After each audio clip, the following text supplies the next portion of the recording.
জাহান্নামীরা যখন জাহান্নামে যাবে, ফেরেশতারা ডেকে বলবে, ও কপাল পোড়া জাহান্নামীরা, জাহান্নামে কেন ঢুকলা? দুনিয়ার বুকে কি তোমাদেরকে সতর্ক করার জন্য কেউ আসে নাই? কুল্লামা উলকিয়া ফিহা ফাউজুন সাআলাহুম খাযানাতুহা আলাম ইয়াতিকুম নাযীর। সুবহানাল্লাহ পড়েন। আলাম ইয়াতিকুম নাযীর, কোন সতর্ককারী আসে নাই?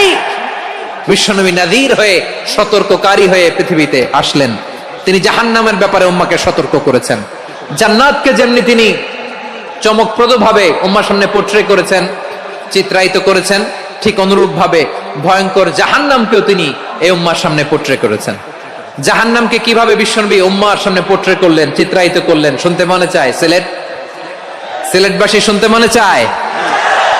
জান্নাতের কথা শুনে যেমনি জান্নাতে যাওয়ার ব্যাপারে আপনারা আগ্রহী হয়েছেন, জান্নাতের নাজ নেয়ামতের কথা শুনে, জান্নাতের ফিচার শুনে যেমনি জান্নাতে যাওয়ার ব্যাপারে আমরা উদ্বেলিত হয়েছি, উচ্ছ্বসিত হয়েছি, জাহান্নামের কথা শুনলে কিন্তু আমাদের কলিজা কেঁপে উঠবে।